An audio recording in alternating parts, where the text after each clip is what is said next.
ജിൽസി, പാലത്തായി കേസിൽ നേരത്തെ വിധി വന്നിരുന്നു. പക്ഷേ ആ വിധിയുടെ പകർപ്പ് വിധിന്യായം പുറത്തു വരുമ്പോൾ വലിയ പ്രധാനപ്പെട്ട ചില വിമർശനങ്ങൾ അതിനകത്തുണ്ടാവും. അത് വളരെ പ്രധാനപ്പെട്ടതാണ്. പാലത്തായി പീഡന കേസ് കോടതി വിധിയിൽ മുൻ മന്ത്രി കെ ശൈലജയ്ക്ക് വിമർശനം.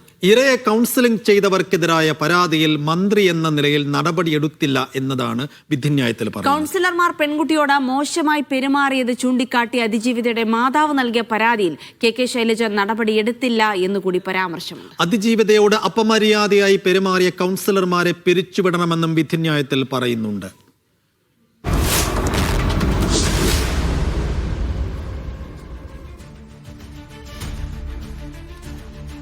ബിജീഷ് ഗോവിന്ദൻ വിവരങ്ങൾ നൽകും. ബിജീഷ്, വളരെ സുപ്രധാനമായ എന്നാൽ ഞെട്ടിക്കുന്ന കുറച്ച് വിവരങ്ങൾ കൂടിയാണ്. കെ ശൈലജ സ്വാഭാവികമായിട്ടും എന്തുകൊണ്ട് ഇങ്ങനെ ഒരു വീഴ്ച സംഭവിച്ചു എന്ന് മറുപടി പറയേണ്ട വിവരങ്ങൾ കൂടിയാണ്. എന്തൊക്കെയാണ് അതിൽ പറയുന്നത്? പാലത്തായി പോക്സോ കേസിൽ കഴിഞ്ഞ ദിവസം, അതായത് ശനിയാഴ്ചയാണ് തലശ്ശേരി ജില്ലാ പോക്സോ കോടതി പ്രതിയെ ജീവപര്യന്തം തടവിന് ഉൾപ്പെടെ ശിക്ഷിച്ചുകൊണ്ട് വലിയ തരത്തിലുള്ളൊരു കടുത്ത ശിക്ഷ പ്രതിക്ക് നൽകിയത്. ഈ കേസിന്റെ വിധിന്യായത്തിലാണ് ഇപ്പോൾ അതിന്റെ വിശദാംശങ്ങൾ പുറത്തു വന്ന ഘട്ടത്തിലാണ് മുൻ മന്ത്രി വനിതാ ശിശുക്ഷേമ വകുപ്പ് മന്ത്രിയായിട്ടുള്ള കെ ശൈലജയ്ക്കെതിരെയുള്ളൊരു പരാമർശം അതിനകത്ത് ഉള്ളത് ശ്രദ്ധയപ്പെടുന്നത്. അതായത് ഈ കേസ് രജിസ്റ്റർ ചെയ്യുന്നത് 2020 മാർച്ച് മാസത്തിലാണ്. 2020 മാർച്ച് മാസത്തിൽ രജിസ്റ്റർ ചെയ്ത ഈ കേസിൻ്റെ അകത്ത് ഏകദേശം 2 മാസത്തോളം, കേസിൻ്റെ തുടക്കത്തിലുള്ള 2 മാസത്തോളം കൗൺസിലർമാരിൽ നിന്ന് ഈ കുട്ടിക്ക് വലിയ തരത്തിലുള്ള നീചമായ തരത്തിലുള്ള പെരുമാറ്റം ആണ് നേരിടേണ്ടി വന്നത്. അതായത് കൗൺസിലിങ്ങിൻ്റെ പേര് പറഞ്ഞ് കുട്ടിയുടെ അടുത്ത് നിന്ന് വിവരങ്ങൾ ശേഖരിക്കുന്ന ഘട്ടത്തിൽ വളരെ മോശമായ ഭാഷകൾ പ്രയോഗിക്കുക, അതേ തരത്തിൽ തന്നെ കുട്ടിയെ മാനസികമായിട്ട് തളർത്തുന്ന ശൈലിയിലുള്ള ചോദ്യങ്ങൾ ഉന്നയിക്കുക, ഇത്തരത്തിലുള്ള വലിയ തരത്തിലുള്ള പീഡനാനുഭവങ്ങൾ ഈ കൗൺസിലർമാരിൽ നിന്ന് പെൺകുട്ടിക്ക് നേരിടേണ്ടി വന്നു. ആ ഒരു ഘട്ടത്തിലാണ് കുട്ടിയുടെ മാതാവ് 2020 ഒക്ടോബർ 21 അന്നത്തെ വനിതാ ശിശുക്ഷേമ വകുപ്പ് മന്ത്രിയായ കെ ശൈലജയ്ക്ക് ഇത് സംബന്ധിച്ചിട്ടൊരു പരാതി നൽകുന്നത്. ഈ കൗൺസിലർമാരുടെ ഭാഗത്തു നിന്ന് കുട്ടിക്ക് നേരിടേണ്ടി വന്നത് കടുത്ത മാനസിക പീഡനമാണ് എന്ന് ചൂണ്ടിക്കാണിച്ചുകൊണ്ടായിരുന്നു പെൺകുട്ടിയുടെ മാതാവ് അന്നത്തെ മന്ത്രിയായ കെ ശൈലജയ്ക്ക് പരാതി നൽകിയത്. ഈ പരാതിയുടെ അകത്ത് ഒരു നടപടിയും സ്വീകരിക്കാത്തതാണ് ഇപ്പോൾ ഈ കോടതിയുടെ വിധിന്യായത്തിൽ എടുത്തു പറയുന്നത്.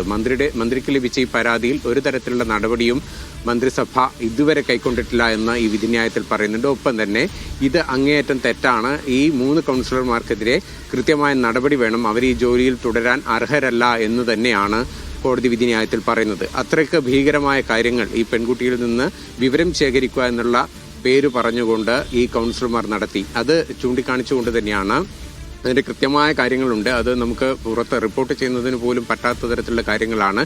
ഈ ചെറിയ 10 വയസ്സ് മാത്രം പ്രായമായ പെൺകുട്ടിയിൽ നിന്ന് വിവരശേഖരണാർത്ഥം ഈ കൗൺസിലർമാർ ആ കുട്ടിയെ ചോദ്യമായിട്ട് ഉന്നയിച്ചുകൊണ്ട് പീഡിപ്പിക്കുന്ന ഒരു ശൈലി ഉണ്ടായത്. ഇതിനെതിരെയാണ് ഈ കുട്ടിയുടെ മാതാവ് അന്നത്തെ മന്ത്രിക്ക് പരാതി നൽകിയത്. പക്ഷേ മന്ത്രി ഈ പരാതി അവഗണിക്കുകയാണ് ഉണ്ടായതെന്നാണ് കോടതി പറഞ്ഞിരിക്കുന്നത്. മാത്രമല്ല, ഇവർക്കെതിരെ നടപടി വേണം എന്ന് സർക്കാരിനോട് നിർദ്ദേശിക്കുകയും ചെയ്തു. സാമൂഹ്യക്ഷേമ വകുപ്പിന് കീഴിലുള്ള 3 കൗൺസിലർമാരാണ് ഈ സംഭവത്തിനകത്ത് പറയുന്ന കൗൺസിലർമാരായിട്ടുള്ളത്.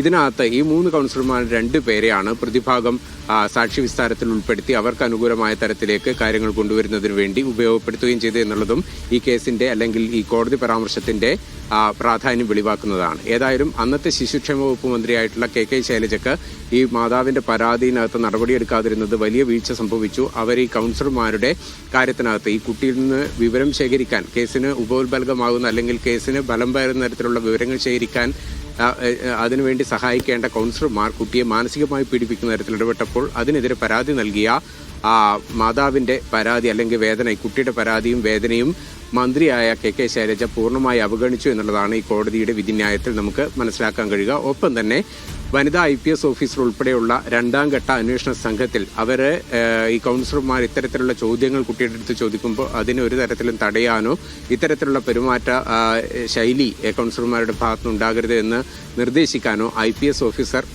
വനിതാ IPS ഓഫീസർ ഉൾപ്പെടെയുള്ളവർ ശ്രമിച്ചില്ല എന്നും ഈ വിധിന്യായത്തിലുണ്ട്. ഏതായാലും പ്രമാദമായ കേസാണ്. നമുക്കറിയാം, പലതരത്തിൽ വഴിതിരിച്ചു വിടാനും കേസ് തേച്ചുമായ്ച്ചു കളയാനും പരിശ്രമം നടന്നിരുന്നു. അത് അന്വേഷണ ഘട്ടത്തിലുണ്ടായിരുന്നു. ഒപ്പം തന്നെ കൗൺസിലർമാരുടെ ഭാഗത്തുനിന്നും ഇത്തരത്തിലുള്ള നീക്കങ്ങൾ ഉണ്ടായി എന്ന് വെളിവാക്കുന്നതാണ് വിധിന്യായത്തിലെ പരാമർശങ്ങൾ. അതിനകത്ത് അന്നത്തെ വനിതാ ശിശുക്ഷേമ വകുപ്പ് മന്ത്രിയായിരുന്ന കെ ശൈലജയ്ക്ക് ഈ കുടുംബം നൽകിയ പരാതിയുടെ അകത്ത് യാതൊരു നടപടി സ്വീകരിക്കാത്തതും വലിയ വീഴ്ചയായി ചൂണ്ടിക്കാണിക്കപ്പെടുന്നു. CPM-ന്റെ അല്ലെങ്കിൽ ജനാധിപത്യ മഹിളാ അസോസിയേഷന്റെ വലിയ നേതാവായിട്ടുള്ള KK ശൈലജ ഇതിനകത്ത് മറുപടി പറയേണ്ട ഒരു സാഹചര്യമാണ് ഈ വിധിന്യായത്തിന്റെ വരികളിൽ നമുക്ക് വായിച്ചെടുക്കാൻ കഴിയുക. ഏതായാലും KK ശൈലജയ്ക്ക് ഇതിനകത്ത് മറുപടി പറയേണ്ട ഒരു സാഹചര്യമാണ് ഇപ്പോൾ വന്നു ചേർന്നിരിക്കുന്നത്. ജിൽസി.